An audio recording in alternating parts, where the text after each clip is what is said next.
Another part of the question. In death process, does prana and breath leave? What are the things that go?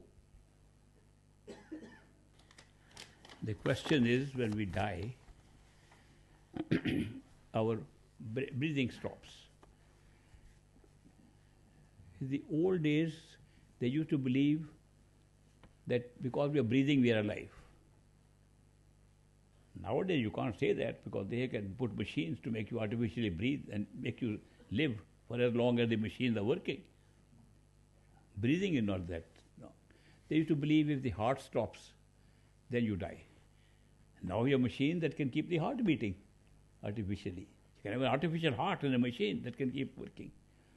Now the definition is death takes place when brain stops working. That is still the current definition of death.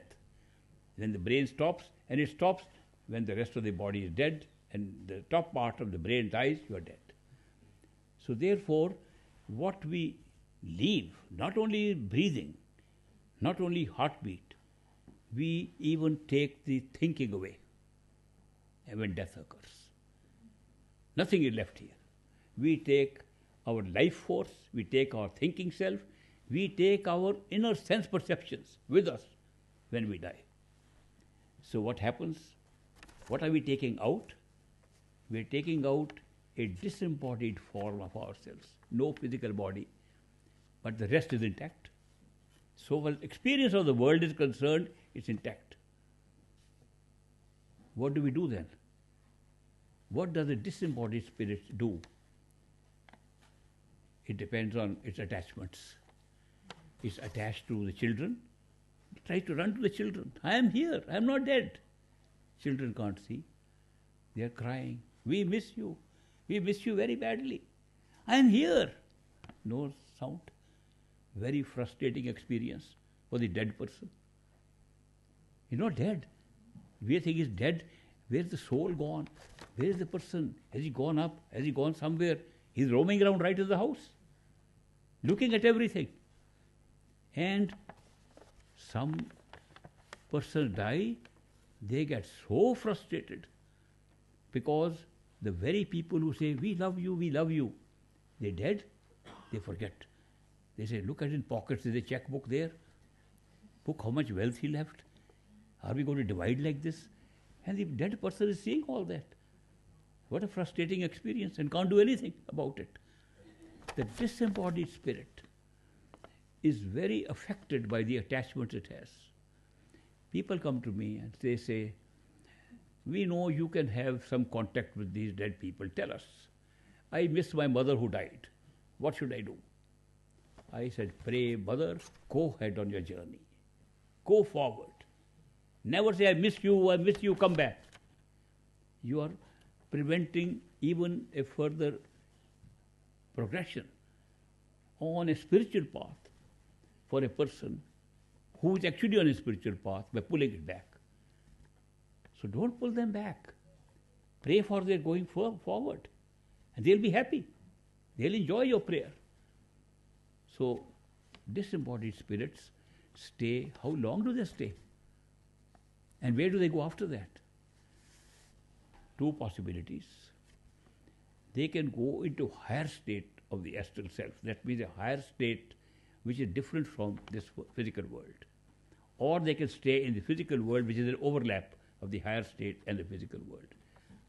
Some spend a lot of time in the overlap because of attachments. Some spend much less time and they go into higher state. The higher state have things like heavens and hells and whatever been described. Even when we worship God, the power that controls that is sometimes referred to as God, and that can be found from inside. He creates and works on the whole universe. You can sit on his right side. It's space and time still. They move there. They come back. Based upon their actions and intentions in the life. What is called a karma. It's a strange theory of karma. Karma is created. What is karma? Karma is of three kinds. One is we are born with it. We call it destiny. Pralabdh in India, in Indian language. Pralabdh is what has already determined. For some reason, based on previous lives, it has determined where we'll be born, what accident will happen, who we will meet, where we'll be stationed, what jobs we will do, all part of a predetermined thing. In between, there are gaps left, and it's only in those gaps that we use free will. We don't decide where we'll be born. We don't decide when accidents will happen. We don't decide when suddenly we meet strangers. Those are not using free will. Those are all predicted in pralabdha and the destiny. Then when we have new decisions to make, that's called kareman karma, or karma that is going to have an effect in the future. Our own mind has set up its own moral code, mostly based upon the upbringing and where we are born, how we are brought, in what country, what culture. Upbringing determines a moral code for us, says this is good, this is bad. Good, evil, positive, negative. And we use that moral code to judge our own intentions and actions. And our mind says, that's a good thing you did. You deserve a prize, a reward. You get rewarded. This was very bad what I did. I couldn't help it. But I did it. Sorry.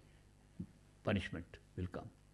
This whole law of karma, which governs our destinies, is based upon a moral code being applied by our own mind, dividing action into good and bad. And most of them are where free will has been used, where choice has been made, not other actions. Supposing by chance I hit a man, no intention of hitting, but by accident I hit the man. I had no intention, it was not my act, it happened. It was payoff of an old karma. That person hit me somewhere in the past. If I hit him intentionally, it's a new karma, and therefore he'll hit me in the future somewhere. I'll be punished. The whole business of destiny on the law of karma is based on intention and action creating new karma, and non-intention, non-deliberation of the choices, which choice to make, past karma. Then we intend so many things in our life that we are continuously creating karma. All that karma, there is no way can be fitted into one next life. So much surplus is there. Some pieces are taken from here, and a new life is made, and the rest is stored. Stored where? Stored in our own mind. Stored in a place called a reservoir. In India we call it Sinchit karma. Sinchit means a reservoir of old karma. When we have to form a new life, Sinchit karma is pulled out, including karma from the past. So sometimes you can have certain events happening which had no relevance to the immediate past life, but they were relevant with a life, 3 lives earlier. They are coming from the Sinchit. That's how this law of karma, it's a very unique law, but it's governing our destinies and governing our life. Where is it operating from? Causal mind. You can go and see how it is generated and operates, how destinies are manufactured. I sometimes refer to them that they are like DVDs. A library of DVDs is there in the causal plane. We pick up a DVD, let's play this. And that becomes life here. We are playing out a DVD. And that's played out, and we go back, play another one. Or we get trapped in the play of one DVD and take it so real that we begin to get attached to the players, actors, of whom we are also, body is also one actor. You get so attached that it self-generates the next life, and we get trapped here. It's a big trap. Karma is a very big trap, because we can't see where it's manufactured, how it is manufactured, how we pick it up, how our destinies are made. And yet, through meditation, you can get all the answers by going exactly to see where you picked up the destiny, and why did you pick up a particular destiny, and why you are caught up in so many lifetimes that you could have gone back in one lifetime. What kind of system is it? Now this life here is always created by events of the past. Otherwise, you can't justify it. There's a law that controls it.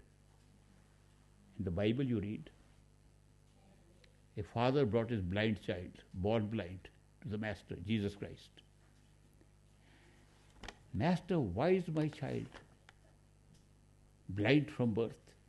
Is it his sins or my sins? He had no time to commit sin. He was born blind. And why did the father be punished for the sins of his child who was born blind? And Jesus replied, if you see the Bible, he said, it's neither his sins nor your sins, it's that the law may prevail. What law is he talking of? Same law I'm talking of now. That is how child is born blind, past life. That's the law, big law. This law of karma has been understood by these saints and mystics for a long time. That's how our events of life are generated. So when we have these different kind of karmas, we generate them, generate our life. If this is true, one can say, couldn't I made a better choice? Somebody who's always sick, say, how could I choose this? Somebody is poor, couldn't I have chosen something better? Now there is a very interesting feature in this. If you choose a DVD with all good stuff, you won't be here. You'll be in heaven. If you choose a DVD with all bad stuff, all evil, you won't be here. You'll be in hell. Both are in the astral plane, sensory plane. It's only when you have a mixture of both that you come here and become a human being. And why is it important to be human? Because we know that's the escape from the whole system. That here we can seek and find the escape from the whole system. That is why we choose this in the first place, with its ups and downs. Life is always a roller coaster. In mathematics, they say sine curve goes up and down. Life is like that. Everything is like that, ups and downs, ups and downs. And that is because we are chosen to be human, and human beings have to be in ups and downs, to be in a state where you can make a choice. Then why did we not make a better choice? They are human beings living in greater wealth. Why are we born in Africa? Why are we born in a poor country? Why are we born in a place we are suffering all the time? Why couldn't we have the comforts of these people? Why can't we be rich and famous like the celebrities?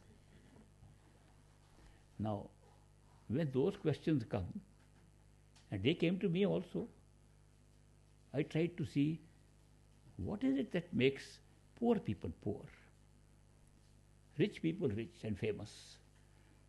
Why this inequality?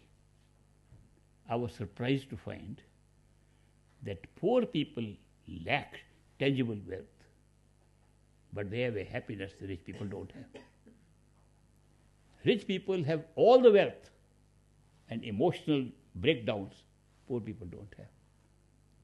If you put the tangible with the intangible and study human beings, they're all equal. It's only some have something which you can't see. We can see wealth. I have met celebrities and seen their state of being. Terrible state.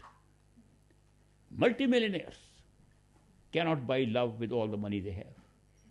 Cannot restore a broken relationship with all the money they have. They're disappointed with life. Nothing is helping them. Neither their house, nor their 10 cars, nor their wealth. They're so terrible in terrible state. I met them. And I've seen gone to a small village in India. People are farmers. And in the evening, they're singing a song.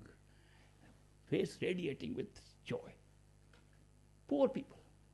So much happiness. Unbelievable. Anybody would give anything to get that kind of happiness. But you can't buy happiness like that.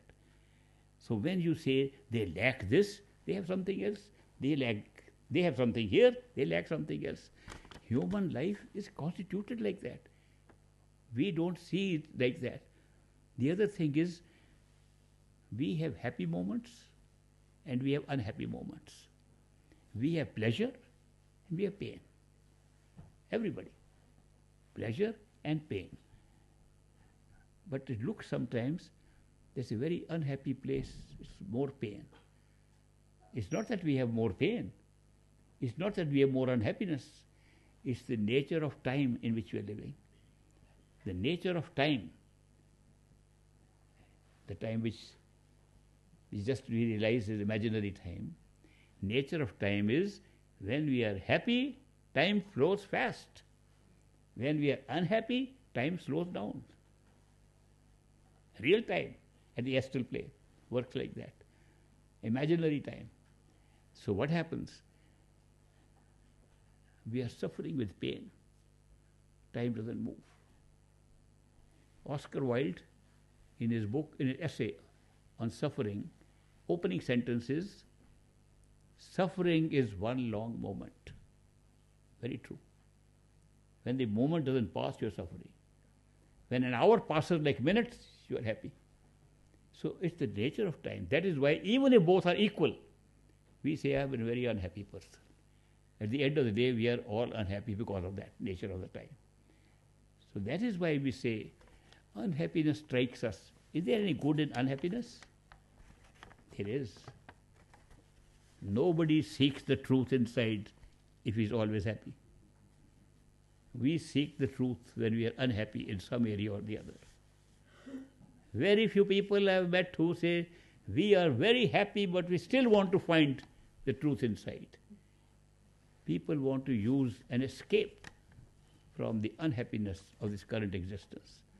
Therefore something shocks us, something dismays us, something disappoints us, and we look for spiritual truth.